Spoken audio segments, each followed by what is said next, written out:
Hello. I am Gandhi. Today this is Gandhi's Thoughts number 47, and I'm switching everything up because I actually have to, take a different approach to this video.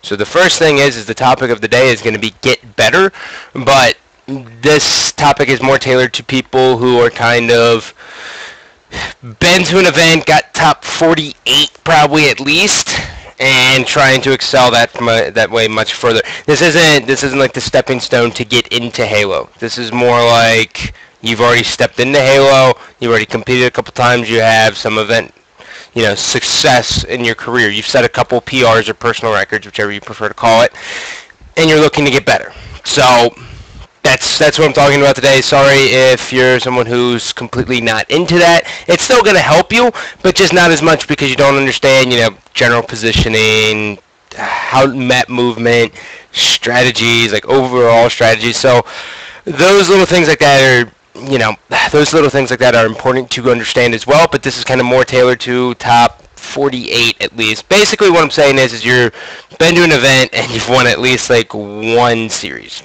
Okay, this is how it is. This is how it should be. And from that point, it can go from there all the way to number one, right? Like that's basically how it works. So the first thing I want everyone to do is to realize that you have this is my opinion. So one part of this is going to be completely my opinion. It may not be accurate, but it's what I believe because it's what I've seen. So what I'm talking about here, and what I'm referencing is the fact that I believe that in order to excel in this game, in Halo in general, you have to have a duo. Now, when I say a duo, I'm not talking about, just someone you hang out with. I'm talking about someone you actually game with every single day. Now, I started thinking about this last night, and I started saying to myself, like, how did I actually get better at Halo? And when I started off, I had my brother. My brother was better than me. I always wanted to be better than him. I strived to be better than him. So when I played against him on LAN, I wanted to get better. I was always trying to fight him. I was always trying to outshine him. It made the games intense. It made the games much like a tournament, right? Then after my brother, I didn't really have anyone in Halo 1 until I met up with Shockwave at the end of Halo 1, right, at AGP 4. From that point on, I always wanted to be better than Shockwave, but at the time he was named Red Alert. That carried over into Halo 2. Now, of course, I always strive to be better than the Ogres, but the problem is you don't get games versus the people who are at the top if you're a no-name. Right? It's the nature of the beast. And even if you have a slight name, you're still not going to get those games in with people at the high caliber. It's just how it works, man. So, I had Shockwave at the beginning of Halo 2. And I had him the entire duration of Halo 2. That entire time, he was the best in 05, I was the best in 06, and I was better than him in 07. I did nothing but we would play against each other, we would play doubles, we'd be on the same team. It was our own little personal game to go against one another. So the first thing it does, by having a duo, actually makes you play the game intensely, because for me it's all about competition. For me, I don't care if you're my teammates or you're on the other team. I want to do the best. I want to have the big plays. I want to be the game hero. I just want to close games, right? Like that's what I want to do. I want everyone to talk about me. It's my ego though, right? Like that's how I am in Halo. That's how it is. I want to close games. I want all the attention to be on me. So everyone else is competition for that sense. But the other thing, just talking about a couple other duos here, and there is such a long fucking list, it's crazy. Well, let's just start back from the very, very beginning. Darkman Zios, duo. Very, very good, had a lot of success early on in Halo 1, bada bing, bada boom. Ogres. I just say their name, and everyone knows the success that follows. Yes, they're twins, but you know what? It's the same competitive standpoint that I'm talking about with Shockwave, the same competitive standpoint I'm talking about with my brother. Roy and Lunchbox, same exact thing. Twins, competitive, always want to do better than one another, always want to win. Competition is in their blood. Okay? T-Squared Neighbor, same thing. T-Squared and Neighbor, similar players to an extent. Neighbor ended up actually outshining T-Squared from being the weapon whore that he traditionally was, so he stepped down and tried to get his name made other places. Legit needed. Duos. Amazing players. They always... You can't really actually say enough about either of them in their respected games. Even now, Legit is still destroying, but Legit nated in Halo 2 and Halo 3. It was Halo 3 was definitely legit, but Halo 2 it was like you could kind of toss them up depending on the event. Very, very sound players, very, very flashy players. I have the ability of taking games over. I believe it's from the duo standpoint. Okay, I also had Karma, but it's irrelevant, right? Even when you drop it down to like the top 12, right? You had Dr. Bob and Overshield always getting top 8s. We had Dysphoria and D-Fury always getting top 8s. We had Hysteria and Cloud, right? And then we also had Hysteria and SK, right? And throughout the 2009 season. And I don't even know if I've said them yet, but if I haven't, I'm sorry.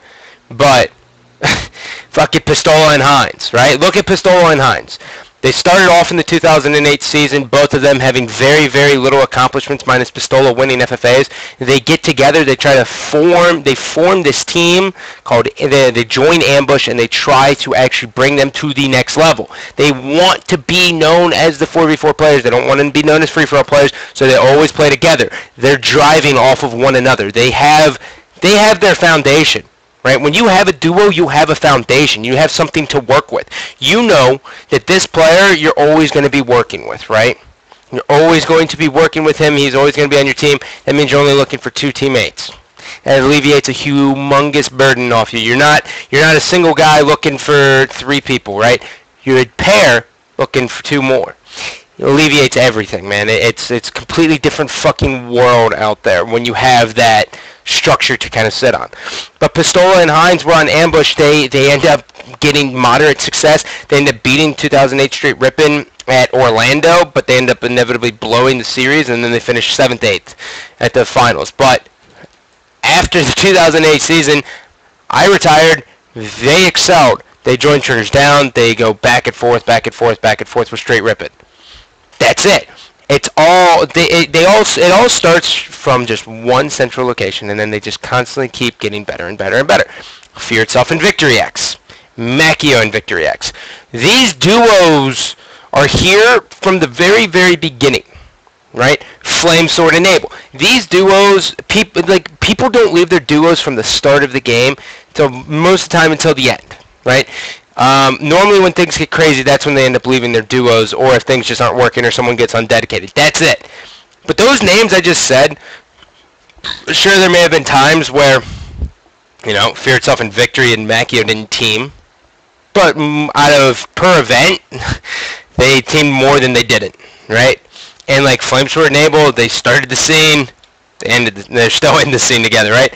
Roy and Lunchbox, same thing, but Roy's now coming back. Ogre, same thing until Ogre 1 departed. So I strongly believe that a duo, besides giving you that comfort zone that you're only looking for 2 people, the other thing it does is it creates competition, and it makes you want to play.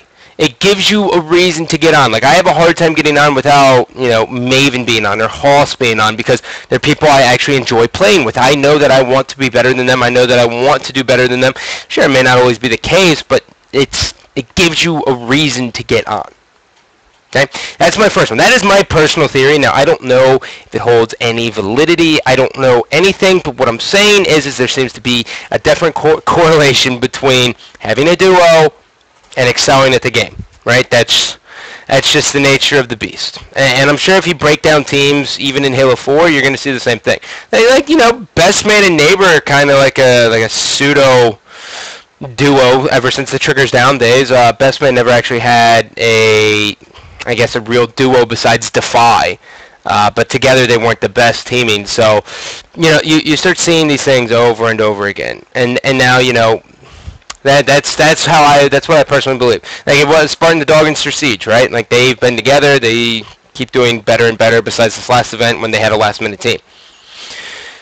Duos alleviate a huge burden, okay? And I know finding a team is just about the most stressful thing on the face of this planet, but I think it's a start. Having that structure, you'll get on, you'll play customs, you'll get better, you'll get better, you'll get better. Find someone you actually enjoy playing with who is close to your same skill, and keep just trying to get better. Now, the second thing to get better, and this is by far the most important, and this is by far the reason why I wanted to do this video. Now, just to dial it back here, in 2006 we didn't have streaming. We didn't stream from our home. We didn't have, we didn't have Twitch TV. We didn't have any of that. What we had was VOD from the previous events. And the one thing that every team would do, well, at least Carbon, Final Boss, and probably, I think Straight Rippin' probably did it a little bit. I'm not sure. I never actually got to the bottom of what they ended up doing, but we would all watch VOD from the previous event to learn tendencies of other teams. Watching film, you don't have to be religious with it, right? Like, you don't have to do it every single day.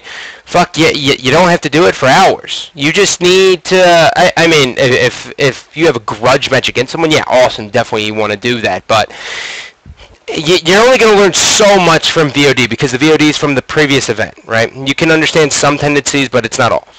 With live streaming, there is no excuse to not understand how to be the best player in this fucking game, period.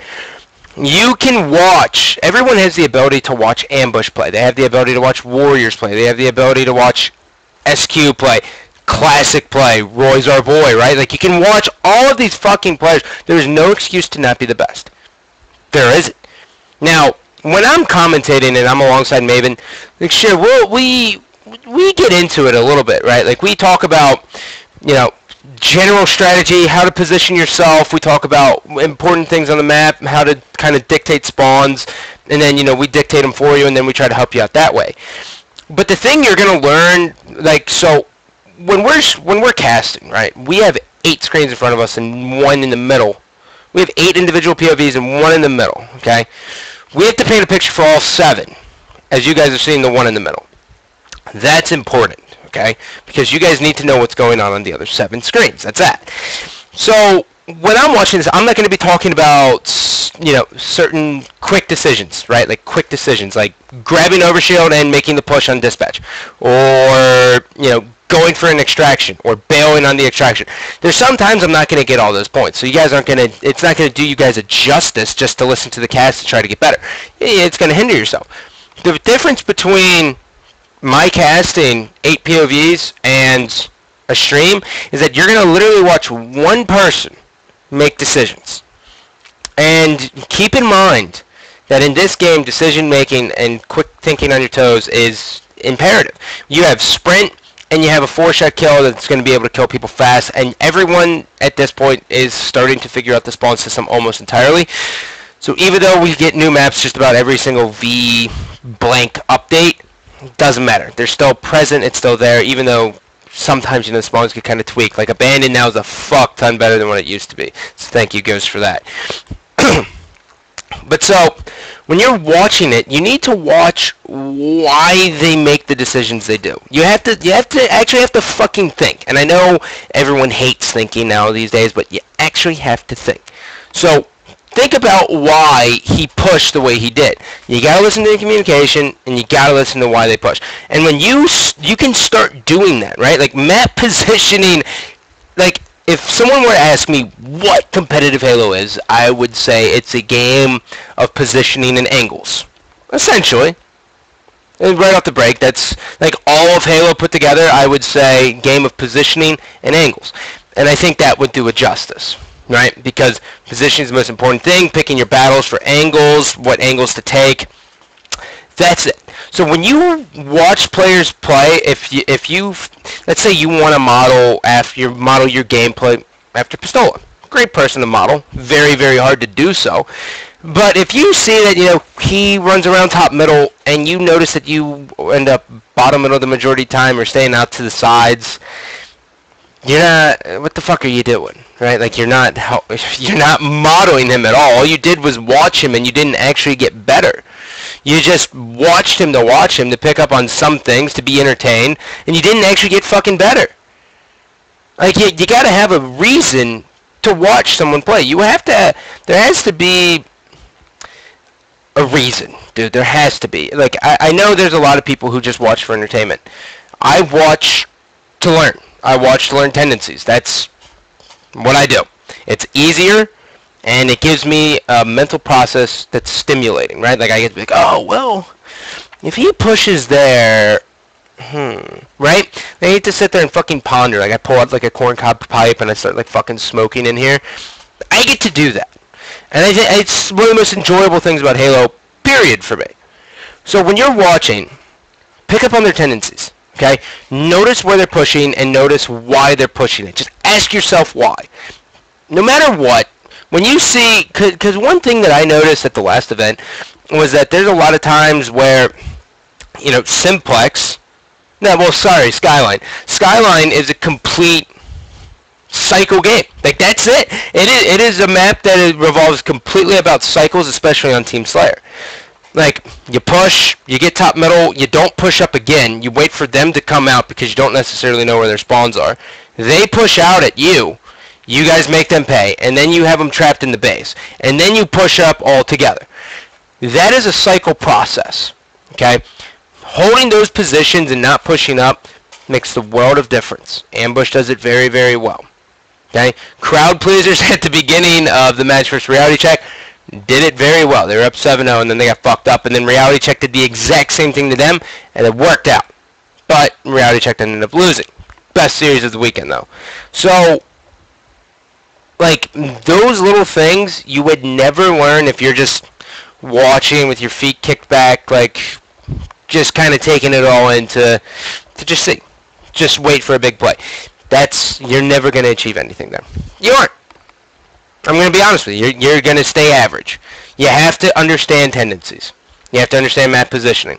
The next thing that is the most fucking important thing in the world in this game, and it's something that, you know, if I talk about it in the casting booth, people just are going to be like, well, no fucking duh, right? Like, you always have those guys who think like they're the smartest people in the world, and you're like, you have, like, Boss Nasty, right? Like, perfect example. Like, you have no experience, and you're not actually good at this game, but yet you're trying to tell me how to play when you have no experience, you have no pro information, you don't watch streams.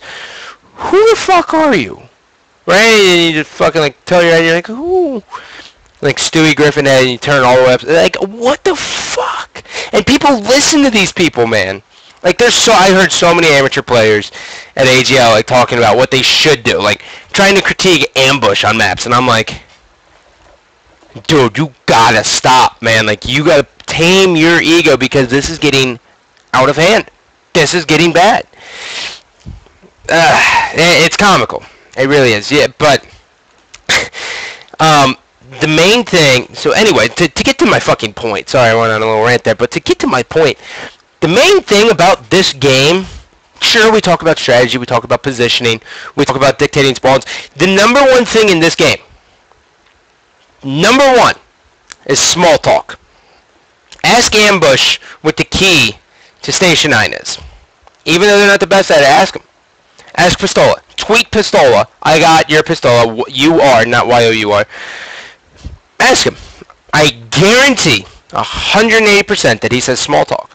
I know because I played with him last night, and I know because I talk to him every day, and I know because that's what everyone says. The key to Station 9 is small talk. You have to know when to push up. You have to know when to back down. You have to know when to go for the extraction, when to not go for the extraction. This is the same thing on every single fucking map. I'm going for flag touch, right? Like that little line right there, like dispatch capture flag. All right, guys, I'm going for the flag touch. That's going to stop someone from thinking, oh, I should go for the flag touch, so they drop out of yellow. Like, if I don't say that and I just drop down and sprint to get a touch, my teammate may be dropping from green window, and we meet right here, and then I grab it and I jump. It's like the same thing with the outfielders when they collide, when they're going for a pop-up, right? It just... You gotta have the small talk. Small talk is imperative to Halo, especially in this game with Sprint. Now, I never want to say that in the casting booth because you're always gonna have those people, like I said, who's like, oh, well, fucking no duh. Now, there's a difference between communication and there's a difference between just calling out.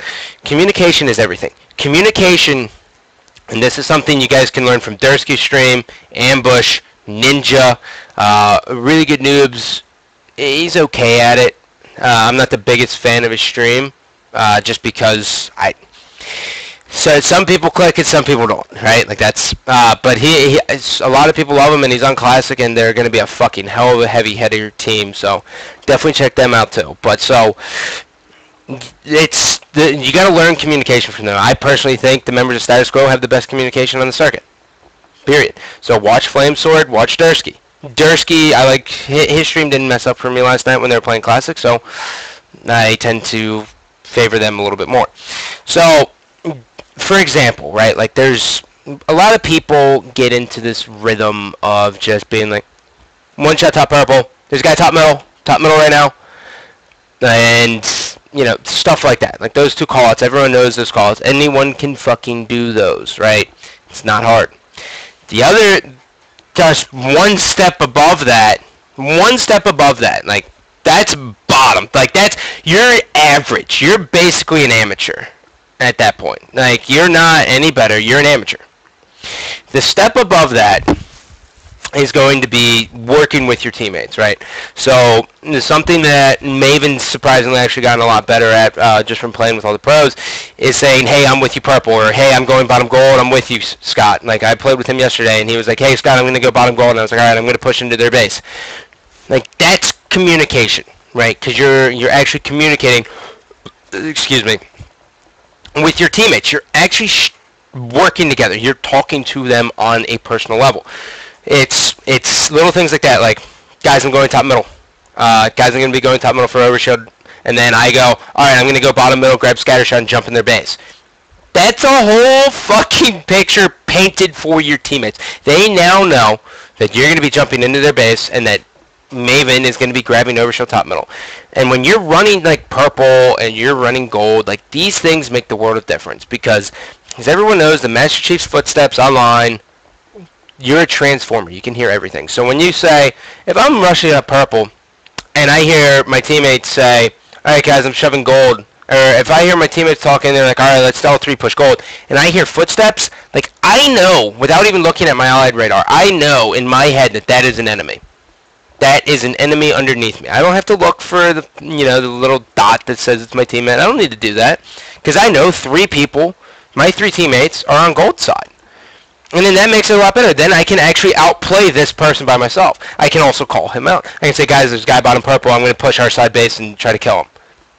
Perfect communication. And will it always happen? No. But if you're SQ, it does. If you're ambush, it does. If you're warriors, it does. Now, the step above that is something that I was watching last night from the members of Status Quo, and I think this is basically the top of the pyramid, right? So you have people who just call out, who think they're decent, and they get little, you know, they get into it. They're like, oh, what's your top purple? After being quiet for 7 hours. That's the definition of an amateur player. If you're playing with someone who barely calls out, and then all of a sudden they die, and they're like, oh god, one shot top purple, there's a guy top middle. They're an amateur. They have absolutely no idea how to communicate, and they're trying to make up for the fact that they weren't talking. I used to do this in Halo 2.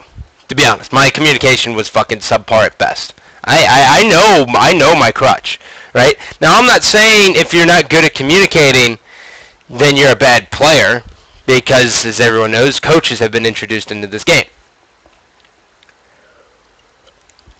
What I'm merely saying is communication is key in this game, so you actually have to do it. This game's much different than Halo 2, with sprint and everything else, so the only thing that's similar about this game is that it's hit scan with the BR. That's really about fucking it. So you do have a coach, so don't worry if you're picking up a teammate who may not communicate the best. Doesn't matter. You're gonna have a coach as 5th pair of eyes. You'll be all right. Like Snipedown's known for his communication's steadily getting better. At the last event, which was Knoxville, he actually kind of impressed me with his communication based on what I saw at Pittsburgh and Nashville. Pittsburgh and Nashville's fucking Snipedown was this. Right, like he didn't fucking talk. This event he started talking, he started getting his team hyped, he started talking shit to the other team. He actually requested to sit by his enemies so he could talk shit to them, something that is definitely a tournament changer. And the best thing about that is when he's talking shit, Pistola plays better, Foremost plays better, Hines plays better.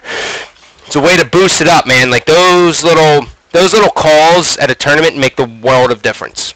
They really do. I used to do the similar thing. I used to always sit closest to the enemy team so I could talk shit to them. That's the nature of the beast, man. That's just quick on your toes thinking. But so the top of the pyramid here for communication is going to be how to completely work with your team, right? So last night, for an example, Status Quo was playing Classic on Station 9. They didn't win the game type, but basically it went like this. Flamesword was top green, and Enable was top red, okay? Like red tunnel, basically. He wasn't all the way out to top middle, but Enable was into, a.k.a. Ian. Ian was in a one-on-one fight, top middle. And Flamesword said, Ian, don't die to him, I have your help. Enable backs down, right? Flamesword is still saying that, and he's basically saying he's not pushing up, you're getting your shields. And Ian's basically sitting there, and he goes, he's just waiting for Flamesword, because Flamesword has the eyes on that guy. Flamesword saying, Ian, back down, I have your shots, do not die to this guy, I'm with you, I'm pushing to top green, I'm going top middle right now, I'm pushing this guy. Ian now can stay alive. Okay, and this one scenario is so big because Halo is such a game of numbers now that it's kind of fucking crazy. Especially on extraction. Staying alive on extraction is one of the most important things in the game type. It's like knowing when to give up an extraction, controlling rockets, staying alive. In my personal opinion, everyone's got a different top 3, but I personally believe that's it. So that little bit of communication makes the world of difference. So even, let's just take me and Maven, for example. Even when I'm going bottom purple, and I'm like, Maven, I'm going purple 1, and he's like, alright, I'm going top purple. We may be shooting the same guy, but I may not know that it's Maven shooting me. Even though he already told me it's there, he's not letting me know that he's shooting that guy. He's not like, Scott, I have your shots. Or, Scott, jump back out. Like, when you're working with someone hand in hand, or when you have your team and you have an angle on the guy he's shooting at, you can work completely with the person. You can say little things like, hey, I have your shots, or jump back out, he's focusing me, and then he jumps back out and gets the kill, right? Or he jumps back in, puts that shot in, or hits a melee, and you clean that guy up. That's teamwork. That is the essence of teamwork. Like, when you're working with someone, or just your team in general, you have the ability of telling them basically what the fuck to do based on your perspective, because they can't see through your fucking eyes. It's magnificent. It's so beautiful. It's so awesome. Like, Trey does it very, very well from Pure, even though I don't agree with Pure's team change in the slightest bit. I think it's terrible. But that communication makes the world of difference. So, basically, the bottom is just calling out. The second is just telling your teammate that you're working with him. And the third is basically telling your teammate every fucking thing you're seeing. And that makes you the world of a better player. Like, Dursky is a top player. He has a good shot, yeah. Is he known for a shot? Absolutely not. He's known for being a smart player, and he's known for having great fucking communication. So cheers, Dursky. Flamesword's in the same boat. Flamesword is in that exact same boat. And that's the truth. Like, when you hear Flamesword and Dursky, you're not thinking, oh yeah, they're top 5 players. And you're not sitting there and saying, like when you hear a Ninja, you're like, top player. When you hear, like, Pistola, you think, the best fucking player. You don't think, when you hear Ninja, you're not saying, oh yeah, communication. Even though he does have good communication, you just don't think that. When I hear Dursky and Flamesword, I think leadership, communication. Like, that's my mindset, because that's what I have seen. And that's the truth. So these kind of 3 things are the way I personally believe that you can actually excel at Halo. But, you know, there's always going to be different things for everyone that everyone needs to work on. Sure, if communication's not your strong point, you need to learn fucking angles. And once again, it's all can be directed back to streams. The other thing I can recommend, and it's not, be on the lookout for commentaries, right? Like on certain maps. Like, I've done 2 commentaries on my YouTube channel, and the other couple that I've seen, Ninja's really good at breaking down gameplay himself. I think he has a YouTube channel as well. I think it's Hyper Ninja. And then the last, but certainly not least, is going to be Ambush's YouTube, which is Ambush Halo. youtube.com/ambushhalo. They are really good because they have the 4 best players in the game, and Snipedown has done plenty of content, and so has Pistola. Okay, so really, when you watch those commentaries, you can actually get better because it's just one person talking over one gameplay or one specific spot or how one specific strat. That is the bread and exactly what you should be doing, and that's how you get better. Okay, so always try to be on the lookout for these commentaries, man. Like, that is what makes the world of difference. Other than that, I'm Gandhi. I love you, but I don't love you. Take it easy.